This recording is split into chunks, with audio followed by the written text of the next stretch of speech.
UFC 309, Jones versus Miocic, the greatest pound-for-pound fighter of all time. Jon Jones returns to Madison Square Garden. Well, it's his first appearance in New York, but he's taken on the heavyweight GOAT, Stipe Miocic. It's a big-time fight. Now, what happens after this fight, we'll get to in a second. We'll get to at the end of the video. But Jones Miocic for the heavyweight championship from Madison Square Garden. We have got 12 fights on this card as of Friday, and I am recording this video early. So if there are any changes to this card, I will provide a prediction in the description down below. But for now, we have 12 fights in this card. Obviously, main evented by Jon Jones and Stipe Miocic for the heavyweight championship, and then Charles Oliveira and Michael Chandler are in the co-main event as well. And folks, if you have not yet, though, make sure to hit that subscribe button down below for some more UFC predictions weekly here on the channel, as well as other predictions on the channel as well. We do college basketball daily on the channel, the NBA daily on the channel, college football weekly, the NFL weekly, and of course, we have the UFC weekly as well. All right, let's get into the first of these 12 fights. We start things off here with Veronica Hardy taking on Eduarda Moura in the flyweight division. For Eduarda Moura, she is 1-1 in the UFC, makes her UFC debut last November, beats Montserrat Ruiz by TKO, then drops her next fight by split decision to Diniz Gomez. And honestly, a close fight. Moura is the one working on the ground. Obviously, Gomez is the one out striking Moura, and Gomez goes out there and gets the decision. For Veronica Hardy, she's 9-4-1 professionally, 4-4 in the UFC, but ever since the pandemic ended, she took that 3-year layoff, came back. She's now 3-0 with wins over Juliana Miller, Jamie Lynn Horth, and in her last fight in St. Louis, a victory over JJ Aldridge. I expect Veronica Hardy to win this fight. I mean, again, Eduarda Moura is very one-dimensional. She's really just got a ground game. Veronica Hardy, not a bad grappler in her own right and can strike as well. I just think Hardy has more pathways to victory in this fight compared to what Moura has. Obviously, again, Veronica Hardy coming off that victory over JJ Aldridge. It was a pretty uneventful fight. JJ Aldridge was the one trying to push, Hardy back up against the cage and try to work the grappling, but Hardy was able to outstrike Aldridge to victory, and I'd expect her to do somewhat of the same thing in this fight against Eduarda Moura. Eduarda Moura, again, not a bad grappler. I mean, her nickname is Ronda, obviously, I would assume, because of Ronda Rousey. I think they mentioned that when she fought in the Contender Series, I think.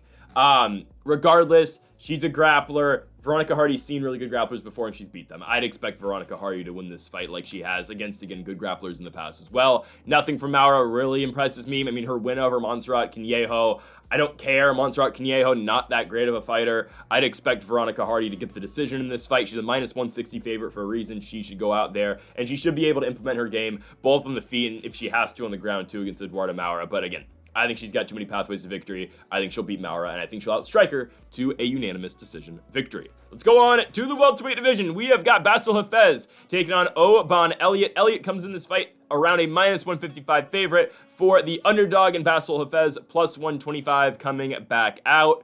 We've got the Welsh gangster in Elliott, who's coming off his last fight is a win over Preston Parsons by unanimous decision. Back-to-back victories for Elliott to start his UFC run, the first one being over Val Woodburn, but still, Elliott is undefeated in the UFC. For Hafez, he's coming off a victory in his last fight at UFC 302 over Mickey Gall. Now, Mickey Gall somehow gets a higher placement on this card over Bassil Hafez, and we'll get to Mickey Gall's fight in just a few moments. He's literally the next fight on the card. Again, I'll get to Mickey Gall. But Hafez did beat Mickey Gall in that fight. It wasn't the one-way domination that I thought it was going to be, I'm going to be honest with you. I mean, he wins the fight. He basically wins it 3-0. I mean, the third round got a little tricky for Hafez. He won the fight. I thought he was going to absolutely run right through Mickey Gall, though. I mean, Mickey Gall's a fighter who is 7-6, now 7-6, so I kind of was expecting more at Hafez because his first fight in the UFC was so good. I mean, again, don't get me wrong. I don't think he beat Jack Della Maddalena, but Hafez fought fairly well in that fight. He grappled really well and gave Jack Della Maddalena a very tough fight. Given JDM took that fight on a week's notice, but still, it was an impressive fight for Bassil Hafez in that one. And yes, he used his wrestling effectively in that fight. Didn't really wrestle Mickey Gall that much. Shot 3 takedowns, went 3 for 5, but could really never hold Mickey Gall down to the ground. He now gets Elliott, an undefeated UFC fighter. He has 11-2 as a pro, but again, back-to-back victories over Preston Parsons and against Val Woodburn. Woodburn did knock down Elliott in their fight in Anaheim at UFC 298, and this is Oban's third appearance of the year. I think it's a very evenly, matched up fight, considering, again, Bassil Hafez does have some power. He will stand there and trade with you. He will get clipped, And same can be said about Oban Elliott. Elliott, does have decent striking, but he will get clipped in his own right. He can grapple, and did that effectively in the Val Woodburn fight. I mean, he had 9 minutes of control time in that fight. But again, at the same time, if he tries to take down Basel Hafez, can Hafez stuff those takedowns, and will Hafez be successful in that regard? Excuse me. Damn. I think it's an interesting fight. I really think it is. Again, the wrestling makes this one really interesting because I could see Oban Elliott just having a clear advantage, but, Hafez didn't go too much to the grappling in the Gall fight and didn't see that much success in doing that, but he did in the Jack Della Maddalena fight. So I really don't know where to put Basel Hafez. I mean, seriously, because he fights legitimately one of the worst guys in the welterweight division. He goes from fighting Mickey Gall to fighting Jack Della Maddalena, who's a fight away from the belt. I mean, I know they're a flip, but still, I don't know what to make out of Basel Hafez considering those are his 2 fights so far in the UFC. It's really odd. And for Oban Elliott, he beats Val Woodburn, who's not very good, and he beats Preston Parsons, who, if you can keep Preston Parsons on the feet, you should probably win. And Oban Elliott out-grappled Preston Parsons. That's why ever so slightly, I'm going with Oban Elliott to beat Basel Hafez. If he's able to out-grapple Preston Parsons and beat him positionally, I'd expect him to beat Basel Hafez in scrambles and position-wise as well. We're going to go with Oban Elliott to win the fight by unanimous decision. I don't feel great about the pick, I'm not going to lie. I would not put money on this fight because I could see Basel Hafez completely taking over in the wrestling game and as well dominating with his power on the feet. But I think Oban Elliott's able to out-volume Basel Hafez striking-wise, and I do think he's able to take him down to the mat as well. Give me the Welsh gangster, Oban Elliott, to go out there and out-grapple Basel Hafez, and he will get this win by unanimous decision. We move on to the welterweight division. I said we are going to talk about Mickey Gall, and here he is. Hey, Mickey. Mickey Gall fights in the 3rd fight of the night. He's lost 3 fights in a row. Now, Mickey Gall's competition, he fights some good guys. They've always booked Mickey Gall against decent fighters, but here he is against Ramiz Brahimaj. And Ramiz Brahimaj is absolutely awful as well. I mean, this guy got outstruck 45-3 in his last fight by Themba Gorimbo. I get Gorimbo was just dominating him on the mat, but it was one-sided. Now, if Mickey Gall ever has a pathway to victory, it should be on the mat. And he might be able to out-grapple Ramiz Brahimaj, who is known for his submissions, but just got absolutely dominated on the mat against Themba Gorimbo in his last one. Brahimaj submitted Michael Gilmore 2 fights ago, but Michael Gilmore has to be on the list of some of the worst fighters to ever compete in the UFC. This fight's dependent on who you think could win on the mat. I mean, the loser of this fight's getting cut, don't get me wrong, but the reason they put this fight on the card is because Mickey Gall's from New Jersey, Ramiz Brahimaj's from the Bronx. You get 2 fighters from the New York/New Jersey area, you put them on the card, someone's got to get a win, right? Oh, God. I'm actually going with Mickey Gall here. I know. We're taking Mickey Gall to unanimous decision his way to a victory of Ramiz Brahimaj. His fight against Basel Hafez, wasn't that bad. He was getting outstruck, but he was competitive. And I think if he strikes Ramiz Brahimaj, believe it or not, I actually think Mickey Gall wins. I think he does. And on the ground, I just saw Ramiz Brahimaj dominated by Themba Gorimbo. And obviously, again, Mickey Gall's not the level of Themba Gorimbo. And I don't think Gorimbo's all of that, but obviously, again, I'm taking Themba Gorimbo in a fight over Mickey Gall. I understand that. However, the way Brahimaj just got beat down in that fight, I think Gall should be able to do the same exact thing. Brahimaj got dominated on the ground by Court McGhee 3 fights ago. That was in January of 22. And his wins, again, are Michael Gilmore and Sasha Planetlikov, 2 of the worst fighters that the UFC has signed. I'm sorry. No offense, but, they're just not great. His losses are Max Griffin, Court McGhee, Themba Gorimbo. The thing with Mickey Gall, he is 7-6, but you do have to give the guy credit. He's fought some tough fighters. Mike Malott, Basel Hafez, Alex Morono, Jordan Williams, Mike Perry, Diego Sanchez, Randy Brown, Sage Northcutt, CM Punk. Yeah. Give me the 7-6 Mickey Gall to win the fight. Again, if they get into a striking battle, I will pick Mickey Gall to win a striking fight. On the ground, I don't think Brahimaj's all that. He's got a lot of submissions over a lot of bad fighters. And his 1 submission victory in the UFC, his 2 submission victories in the UFC are over 2 horrible fighters. Now, the narrative will be if he beats Mickey Gall and submits Mickey Gall, well, Mickey Gall is just as bad as Michael Gilmore and Sasha Planetlikov. I'm willing to say Mickey Gall's able to out-scramble him on the ground. I think Mickey Gall can actually win kind of a brawling style of fight with Ramiz Brahimaj on the feet as well. So believe it or not, yes, we are going with Mickey Gall to win a fight in the UFC. He is not going to fall to 500. Mickey Gall will beat Ramiz Brahimaj, and he will beat him by unanimous decision. As we move on to the heavyweight division, we have got Marcin Tybura taking on Jonata Diniz. It is a short-noticed opportunity for both these guys, but especially for Marcin Tybura, considering Jonata Diniz was supposed to fight 2 weeks ago over in Edmonton, Alberta, Canada against Derek Lewis. Lewis had to pull out the fight the night before the fight. and now we get Jonata Diniz and Marcin Tybura. Now, full disclosure, I was picking, and the video's out there, I'd picked Derek Lewis to beat Jonata Diniz.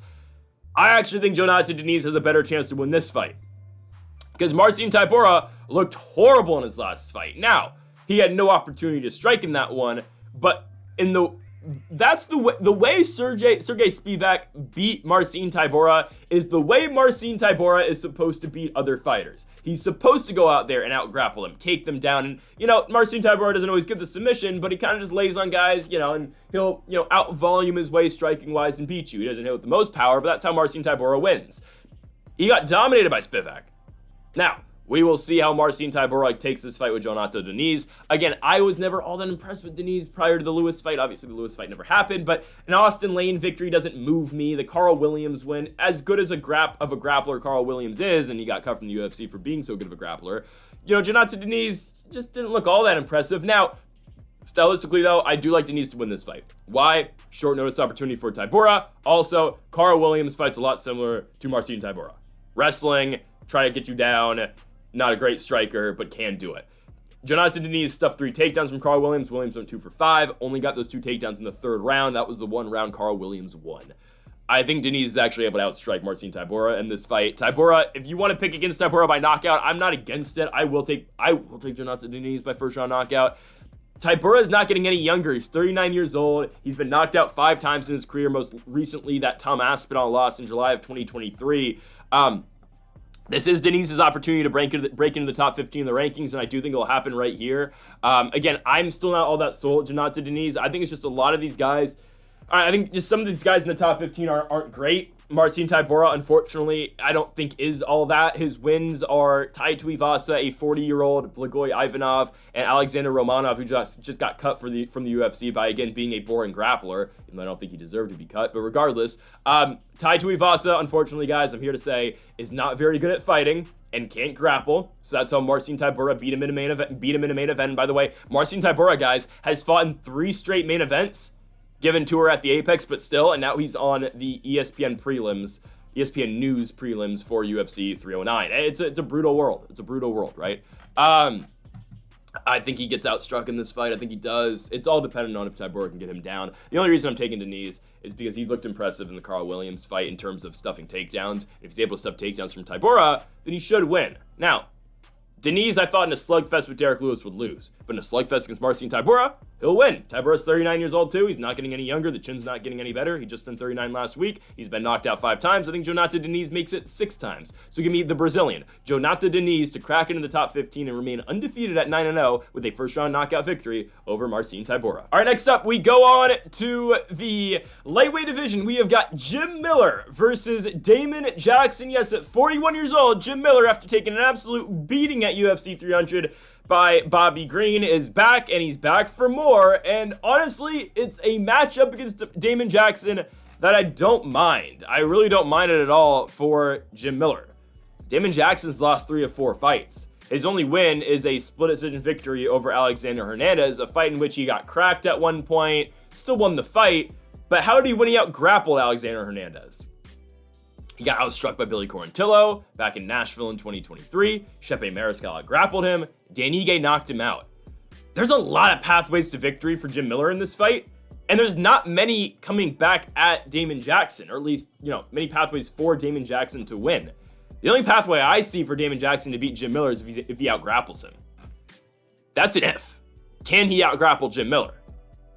Jim Miller's not a bad grappler, and on top of that, Jim Miller has a very clear advantage on the feet, in my opinion. I think he does.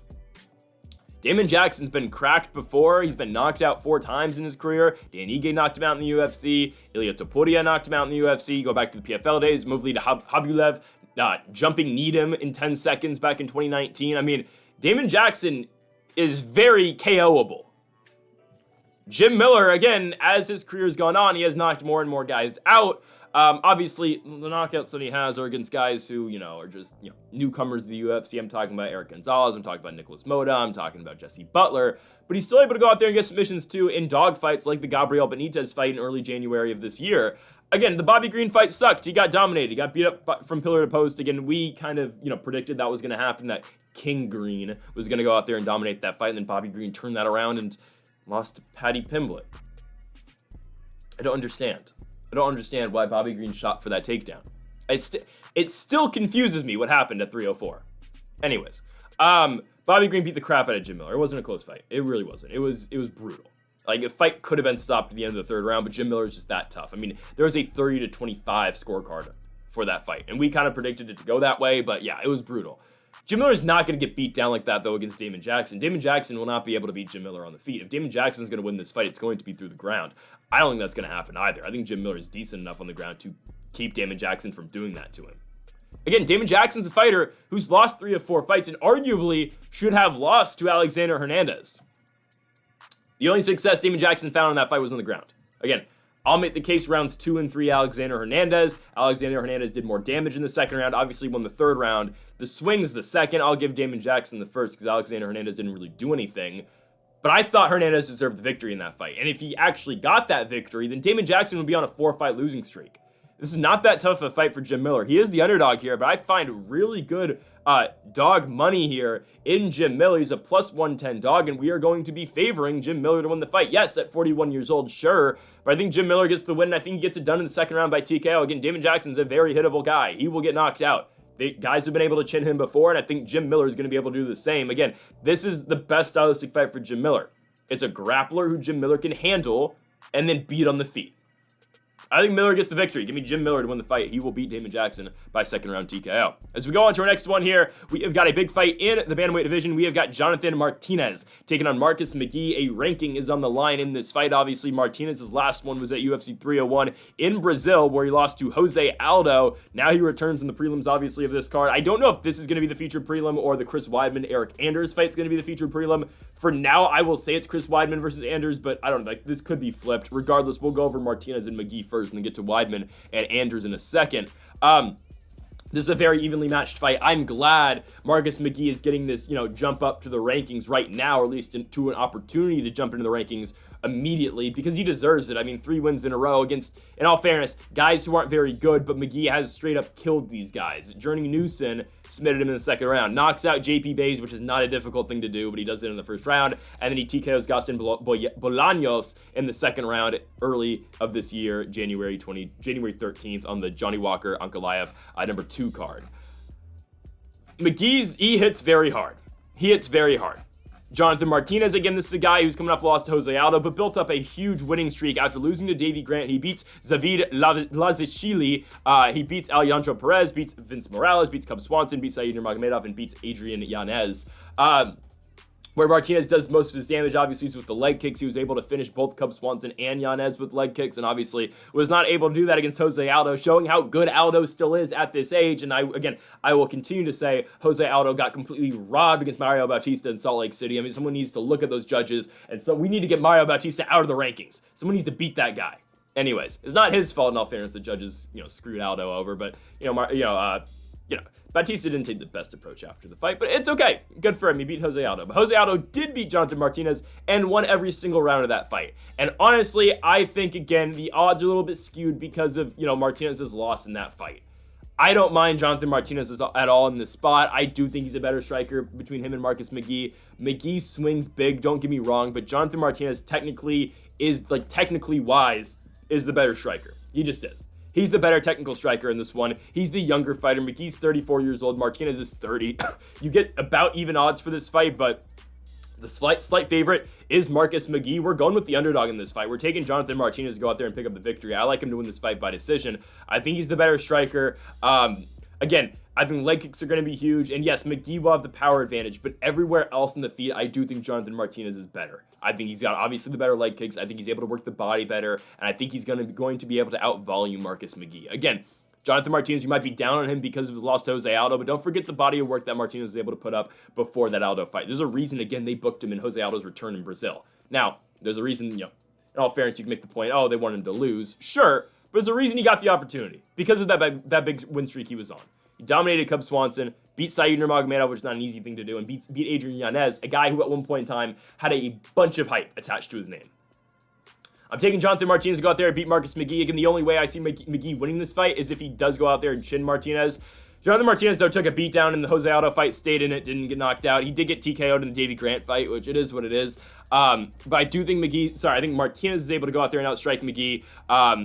And also, the guys McGhee has beat so far, Gaston Bolaños, 7-4 in the UFC, about to fight Cortavius Romoius. I'm recording this the day before that fight card, obviously, with McGhee and Pratas from the Apex, but I assume that Bolaños lost his fight. He'll probably get submitted. I don't know. JP Bays for Marcus McGhee. Not a good UFC fighter. Journey Newson, not a good UFC fighter. Again, good for McGhee. He's went out there and made the most out of those 3 opportunities. He's got a performance bonus in every single one of his fights so far in the promotion, but you got to also realize the guys he's fighting. This is a true step up to the top 15, and Jonathan Martinez should be able to handle him. I feel like it's not a levels fight, but I just think, again, Martinez has been fighting elite guys, and I think Martinez is able to go out here and win this fight by unanimous decision. Let's move on to the middleweight division. Chris Weidman takes on Eric Anders. What a fight. Weidman's 16-7. He's coming off of the eye poke fight. Yes, the eye poke fight against Bruno Silva. A fight where Chris Weidman was winning, in all fairness. He was definitely winning the fight. And then he proceeds to poke Bruno Silva in the eye like 3 times. And he gets a TKO finish because of an eye poke. But then they say, oh, wait, actually, we're going to reverse it. We're going to review it and say, actually, the knockdown and the TKO to end the fight was actually an eye poke. So we're going to go to a technical decision now. And we're going to give the fight to Chris Weidman based off the eye poke. Okay. It was really weird. I don't know what the hell is going on in Atlantic City, New Jersey that night, but Chris Weidman is coming off a victory. It's his first victory since August of 2020. Obviously, his first victory since the broken leg fight against Uriah Hall in Jacksonville in 2021. Weidman did have a fight prior to the Bruno Silva fight, though, losing to Brad Tavares by unanimous decision. And now he gets Eric Anders, a guy who is 16-8 professionally. He's 8-8 in the UFC, coming off of a win over Jamie Pickett and Jamie Pickett's retirement fight in March of this year. Anders wins the fight. He gets rocked by Jamie Pickett and actually gets knocked down in that fight as well. Anders wins the fight with his wrestling. And guys, hear me out. I actually think Chris Weidman's got a real decent chance to win this fight. Eric Anders has been so unimpressive. And guys, Eric Anders has not put together back-to-back victories since 2019. And sure, you made the case Chris Weidman hasn't done that since, oh my goodness, since he was the world champion back in 2015 after he beat Vitor Belfort. Oh, wow. It's been 9 years since Chris Weidman's won back-to-back fights. That doesn't help my case at all. But I do think there's that easy pathway to victory for Weidman, but the pathway's there. I don't think Eric Anders is able to knock him out. I know Anders does swing big, but Eric Anders in his last 2 fights showed horrible striking performances. He looked horrible striking against Marc-Andre Barriault, and we just saw Marc-Andre Barriault fight in Alberta, Canada against Dustin Stoltzfus. He gets grounded for the first 3 minutes of this fight. Marc-Andre Barriault gets up. By the way, last leg of my part, like 5-leg parlay, regardless. Marc-Andre Barriault gets up for the first time in the fight, gets up after being on his back for 3 minutes and says, you know what? I'm going to put my head down and I'm going to swing. It was horrible. It was absolutely atrocious. And then he gets walked off, KO'd by Dustin Stoltzfus. Marc-Andre Barriault outstruck Eric Anders for 15 minutes and knocked him down in the fight as well. One fight of the night at UFC 289 in Vancouver. Great. Eric Anders was getting outstruck by Jamie Pickett and had to resort to his wrestling to win that fight. Okay. I'm not saying Chris Weidman's going to straight up outstrike Eric Anders, but I don't think Chris Weidman's in all that much danger of getting chinned in this fight. In all fairness to Weidman, again, we talked about his chin being horrible for years. He actually hasn't been chinned since 2019. It's been 5 years since Weidman's been chinned. So I think he's fine actually now, in all fairness. I think he's okay. Hear me out. Chris Weidman's going to out-wrestle Eric Anders, and he's going to grind out a decision. That's my prediction here. Again, if it's a close fight, they're going to give the fight to Weidman. It's in New York, and Weidman will likely retire with a victory. Actually, regardless of the fight, I think this is Weidman's last one. It kind of feels like it. I mean, the guy's 40 years old. I hope he just doesn't, think he's Wonder Boy and starts going, karate style, because he's done that before. I hope he doesn't do that. Just go out there and out-wrestle this guy. He should be able to win. If he straight up just wrestles Eric Anders, this will look similar to the Omari Akhmedov fight, to the point where Anders won't be able to keep up, though, and it'll just be Anders gassed, and Weidman should just be able to be all over him and smother him on the ground as well. I think Weidman actually picks up the victory. Give me Chris, the All-American Weidman, to beat Eric Anders by unanimous decision. It's just because, again, Anders has been so unimpressive recently in the UFC. And I get Weidman has 2. But I do think the pathway is there for Chris Weidman to win the fight, and it's there through the wrestling. Give me Chris Weidman to out-wrestle his way to victory over Eric Anders, and he will get the win by unanimous decision. We move on to the main card, and we start things off with a minus 750 favorite. Yes, minus 750 favorite on the main card. It's Mauricio Ruffy as he takes on James Llontop, who's coming back at you at plus 525. You may ask, why is this fight on the main card? It's because Mauricio, Ruffy, they're trying to put him on the map. That's the only reason. It's really the only reason. They're trying to make a name out of Ruffy here, so they're going to put him on this stage so we can get a highlight reel first round knockout. The UFC does this a lot, right? I assume they're going to do this with Peyton Talbot later in the year on the Intuit Dome, next year in January in Inglewood at UFC 311. They did this with Carlos Prates on the Adesanya Duplessis card when he knocked out Li Jingliang. Again, I assume Prates is coming off a victory over Neil Magny by this point in time. If not, what the hell happened? But again, they did this with oh my goodness, fighting nerds. Jean Silva as well. Actually, he wasn't on the main card, but still, the UFC, they know what they're doing. They're trying to promote Mauricio Ruffy, and they love the fighting nerds. They do. The UFC loves the fighting nerds. They like Borja, they like Ruffy, they like Prates, they like Jean Silva, they like all these guys, because what do? They all hit very hard, and they have fun fights. Mauricio Ruffy will knock out James Llontop, and he'll do it in the first round. He's a fighting nerds guy, and this will not be a competitive fight. Why? James Llontop, the nickname's Goku, is 0-2 in the UFC. He got submitted by Chris Padilla in his first fight, and Chris Padilla, all fairness, great fighter. We picked him as a huge, plus 280 underdog in his last fight, and he won. Padilla went into the Llontop fight, though, a huge dog, and went there, submitted him in the first round. You look at the Slava Claus fight for Llontop. He goes out there and just gets outstruck. Slava Claus beats him by split decision. Now you get him in Mauricio Ruffy, an absolute killer, a guy who is going to go in there and knock you out. His first fight in the UFC was a dominant performance where he goes out there and flying knees Jamie Mullarkey to victory. I get it, Mullarkey's not the best guy. His chin is definitely depleted over the years, but still, it's a huge victory for Mauricio Ruffy. And then you go back to his win in the Contender Series. I think the win over Raymond Magomedov is a tremendous victory. Why? Magomedov is a guy who once fought, who was coming off a win over Impa Kasanganay. I know it was like a year and a half, but going into the Mauricio Ruffy fight for Magomedov, he beat Impa Kasanganay by split decision. I thought Impa won the fight, but it's fine. You know where Impa Kasanganay is now? He is fighting to become a back-to-back world champion in the PFL in about a month when he takes on Duvazan Yegishidamirdov, okay? If you've watched the channel, you know I love Impa Kasanganay. I've raved about Impa since his days in the UFC, and I've continued to do so, obviously, with the PFL. I'm so happy that Kasanganay is a staple now in the PFL. Regardless, Magomedov beat Impa Kasanganay and then got TKO'd by Mauricio Ruffy. That shows how good this guy is in Ruffy. That's his best victory to me. He was able to break Magomedov in that fight. Magomedov, again, was a very highly touted prospect coming in from Eagle FC. What happened? Magomedov might have won the first 2 rounds, but the third round, Ruffy stays in the fight and breaks Magomedov, works to the body, TKOs him in the third round. A huge victory for Mauricio Ruffy, and now here he is in the UFC, and they are putting him in the best spot possible on a main card of a pay-per-view to showcase what he has. He has to go out here and perform. He has to go out here and excite the crowd and get the Madison Square Garden crowd going, and he should. James Llontop is in this fight to get chinned. He did not have an impressive resume outside the UFC, and again, he is being thrown to the wolves in this fight. Fighting Nerds' zone, Mauricio Ruffy will go out here and win this fight, and he will do it very easily. There's a reason he's a minus 750 favorite, and he will knock out James Llontop, and he will do it in the first round. Move on to a fight where I don't know why this is on the main card either. Actually, yeah, the Mauricio Ruffy fight makes sense to be on the main card. This fight, God, why? You could put Jonathan Martinez, Marcus McGhee on the main card. You could put Tybura, Diniz, Miller Jackson, Weidman Anders, and you put Carini Silva versus Viviane Araujo on the main card. Okay. Carini Silva's winning this fight. Araujo, her best days are behind her, guys. They just are. Okay?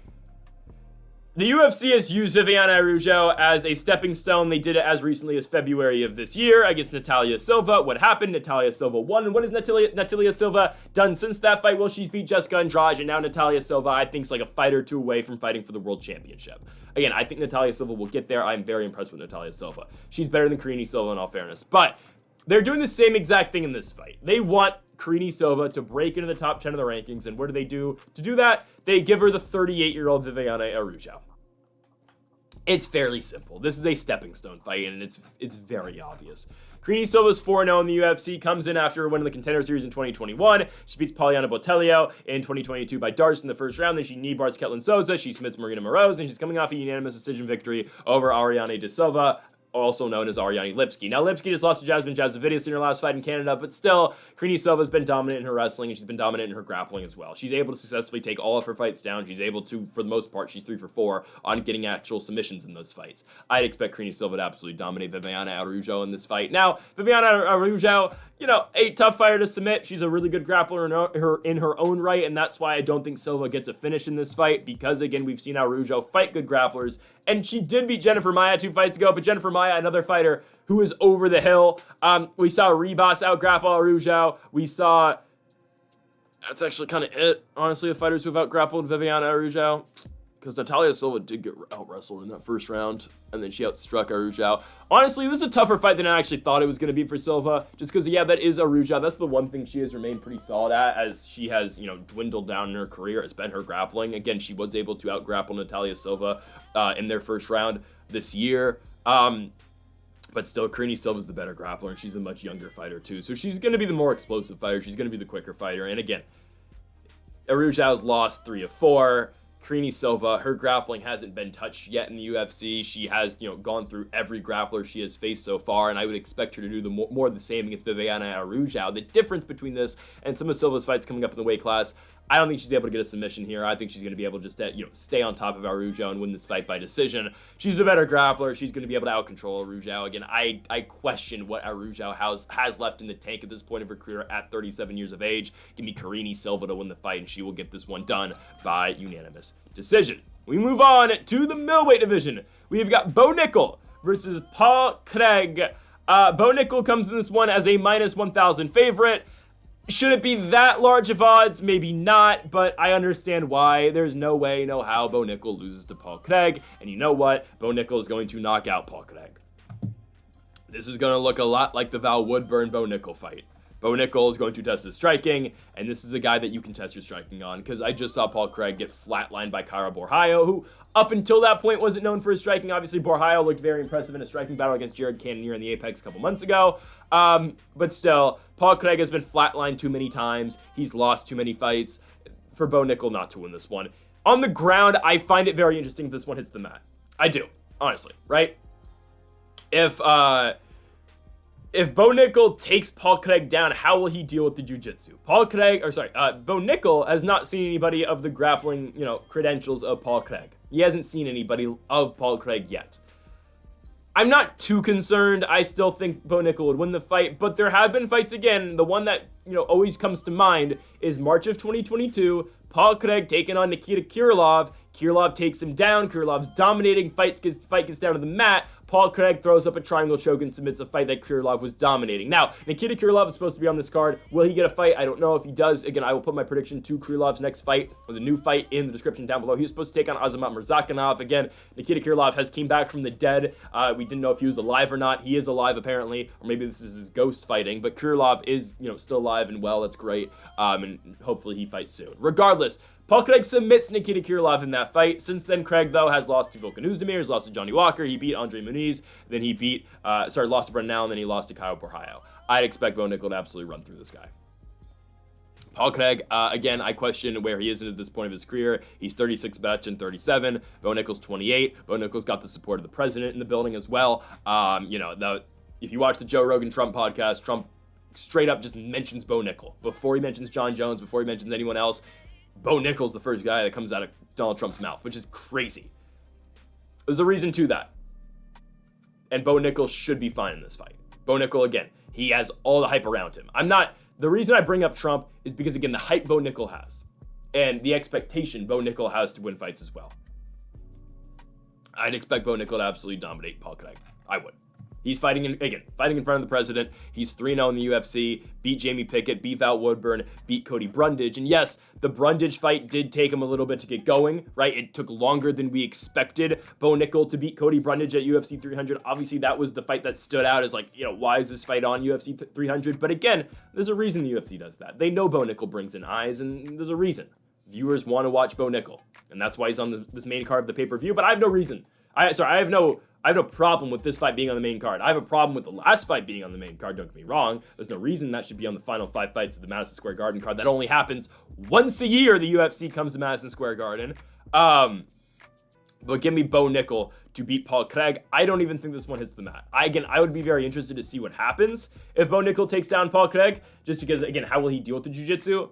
But I don't think he gets there. I think Bo Nickal is going to try to swing and knock him out early in this fight. I think it's very possible. Paul Craig's striking game leaves so much to be desired. He's a slow striker. And it'll be interesting to see, how does Paul Craig approach this fight? We're talking about how Bo Nickal's going to do. Well, what does Paul Craig do? Does he pull guard? I'm legit. Does he pull guard? He's not going to take down Bo Nickal. He's not going to maybe he tries to outstrike Bo Nickal. But maybe Paul Craig tries to pull guard. He does that a lot. I'd be very intrigued to see what happens if he pulls guard on Bo Nickal. That's kind of what I want to see happen. I want to see how Nickal adjusts. Regardless, give me Bo Nickal to knock out Paul Craig in the first round. I don't think we even see that. I think Paul Craig will try to kind of tie up with him. Bo Nickal's too strong, pushes him off, knocks the guy out in the first round. Again, Craig back down 185 pounds. He's killing himself to make the cut. I think he's very chinny at this weight too. Give me Bo Nickal to chin Paul Craig in the first round and knock him out under 3 minutes. No, under half a round. Give me Bo Nickal to get the win. Okay. We move on to the lightweight division. Charles Oliveira takes on Michael Chandler. It is a rematch of their championship fight in 2021 in Houston, Texas, in which Charles Oliveira won, but Michael Chandler almost had that fight and almost became the world champion. Chandler obviously, again, was waiting for a Conor McGregor fight, never got the fight. Maybe the fight will happen. No, I don't think Conor McGregor ever fights again. I'll be completely honest with you. I don't see Conor ever fighting. But here it is, Chandler Oliveira 2. Chandler has wasted so much time just waiting for the Conor McGregor fight, and it never happened. And now here he is, at 38 years of age, getting a fight with Oliveira. All fairness to Chandler, a win here probably gets him a title fight. Probably does. Why? Because the UFC this is why. The UFC needed a co-main event for this card. They got it, a 5-round co-main event. And additionally, they strung Michael Chandler along for a year, never got the Conor fight. They probably do him a favor. They probably do him one. If he beats Charles Oliveira, they get him a title shot. For Oliveira, I could see a title shot too. I think they'd probably make Oliveira fight once more though. And again, I understand Chandler's the guy who's lost 3 of 4, but Michael Chandler's one of the, if not the most entertaining guy in the UFC. You know this fight's gonna be crazy, and we'll get to the actual fight itself in a second. But the UFC probably does him a favor because of the whole Conor thing. They probably give him a title shot if he wins, or then the Conor fight actually happens. I don't think it will. I'll be honest with you. I don't think Conor ever fights. Conor, I think, is more likely to fight Jake Paul than he is Michael Chandler. Just be honest with ourselves. And if Conor does fight in the UFC, I think they're going to move on from the Chandler fight. I'll be honest with you. I think they either do Poirier or Gaethje. I think they should do Gaethje. That's the fight I get most excited for. But don't get me wrong. I'd be so pumped for a Chandler-Conor fight. That's what it sucks. Like, it sucks for me because, and it sucks, again, I know the Conor-Chandler fight ended up being a joke because it never happened, obviously, and because, Chandler's waiting for Conor, and Conor's, coked out of his mind. I get it. But you don't understand how fun of a fight Michael Chandler-Conor McGregor is. Like, again, y'all must have forgot how fun Michael Chandler is. He is the most entertaining UFC fighter I've ever watched. Gaethje's up there, but Michael Chandler doesn't have bad fights. It's because his fight IQ is kind of stupid. It's horrible. Like, again, if Michael Chandler had better fight IQ, he probably would have won the championship against Oliveira. Probably would. Probably just would have had him stood up, and he probably would have knocked him out. Now you get Chandler Oliveira too. Okay. Charles is coming off the loss to Arman Tsarukyan. Did he lose the fight? I thought so. I thought Arman should have got the nod. Again, Oliveira almost had the darts at the end of the 3rd round. That fight should have been 5 rounds, but it's only 3. Arman gets the victory, and obviously Arman should be fighting in January against Islam Makhachev for the belt in Los Angeles. Inglewood, same shit. Same stuff. Whoops. Regardless, Oliveira before that beat Beneil Dariush. How great is that victory now, though? Yeah, I don't know. Lost Islam before that. Obviously went on his huge run where he beat Chandler, Poirier, and Gaethje in back-to-back-to-back fights, all by finish, and all great fights, by the way, and was the world champion. Now he gets Michael Chandler. Hear me out, guys. I'm taking Michael Chandler to beat Charles Oliveira. I took Michael Chandler to win the first fight. I'm taking Michael Chandler to win the second fight. Guys, you don't know the pent-up anger Michael Chandler has to have right now. He was going to get paid and never have to do anything for the rest of his life because of the Conor McGregor fight. In all fairness, probably Michael Chandler's already, wealthy enough to, all of his great fights in the UFC that he doesn't have to work another day in his life. But still, Michael Chandler was going to be on the headlines and the posters everywhere around the country because he's going to fight Conor McGregor. He's supposed to do a world tour with Conor McGregor. This guy has to win this fight. Like, fight game aside, Michael Chandler has to beat Charles Oliveira for his own well-being. You're 38 years old. You wasted 2 years of the end of your prime waiting for Conor. You never got it. I think what this is, Charles is no spring chicken either. He's 35 years old. Oliveira, I like Oliveira a lot. Trust me, I do. I really like Charles. He's only getting older. He has lost 2 of 3 now. The Beneil fight, how great really is the Dariush fight at this point in time? The pathway to beat Michael Chandler is there, obviously. Oliveira's got to grapple him. However, Chandler didn't fight all that badly in the first fight. He really didn't. I mean, hell, Charles had his back in the first round. Michael Chandler does that whole thing where he stands up, jumps back, and tries to break the lock. Obviously, that doesn't, work for him. But then he spins out of it, and Chandler goes out there and almost knocks out Oliveira as well. I think the pathway for Chandler to beat Charles is there. I really think it is. If he didn't fall him down to the ground at the end of that first round and just stays striking and lets Charles back up, he probably knocks him out. Chandler was hurting Oliveira in that fight, and I think he'll hurt Oliveira again. He just can't fight this fight stupid, and I don't think he will. I get it. Michael Chandler is very chinny as well, and don't get me wrong, Charles can definitely knock him down and knock him out as well. I completely understand that. I would not be surprised in the slightest if Charles Oliveira beats Michael Chandler. I'm not. Right? I'm taking a risk here. This is kind of a value pick at the same time, but I do like Michael Chandler to win this fight, guys. He was beating Dustin Poirier. He was on his way to beat Poirier in that fight. And again, Chandler has not fought since the Madison Square Garden fight card 2 years ago. It's been that long since Chandler has fought. It was November of 2022. He was going to beat Dustin Poirier. I thought he was going to. First round, Poirier won. Second round, Michael Chandler won. Third round, if Chandler doesn't do the whole... Chandler gets a takedown Dustin Poirier in the third round. If he doesn't go out there and try to scoop and slam him and bring him down to the mat and just does a normal takedown and gets positioning and rides it out for the rest of the third round, Michael Chandler beats Dustin Poirier. And again, it's always a question with Michael Chandler fights. The fight IQ is absolutely horrible. And again, Chandler's just trying to put on great fights, which he does every single time. And it was a big, moment when he slammed Poirier, but he lost the positioning because he slammed Poirier. Because Poirier was able to scramble out of it, and Poirier eventually was able to take his back, and that's what happened, and that's what led to the finish. I just need Michael Chandler one time to fight a smart fight. If Michael Chandler fights a smart fight, he wins. It's a matter of if. My thing is, Chandler, backs against the wall. You need a win. Just fight smart one time, eh? Just fight a smart fight.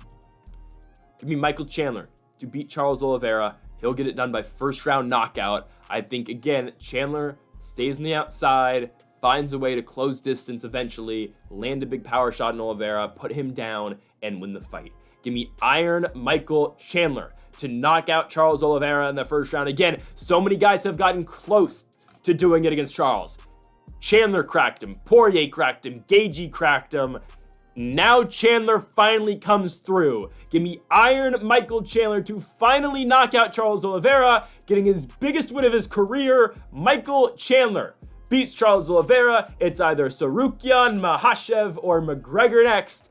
Chandler finally comes through and puts himself in the title picture. Give me Michael Chandler to knock out Charles Oliveira, and he'll do it in the first round. As I say that, probably Oliveira will end up knocking him out in the first. But give me Iron Mike. We go on to the main event. Guys, have I mentioned Jon Jones, the greatest pound-for-pound fighter of all time? Have I mentioned that yet today? Have I? Jon Jones, Stipe Miocic. Okay. It's a fight that I don't know if it needs to happen. I have progressively gotten more excited as this fight has been, gotten closer to fight day.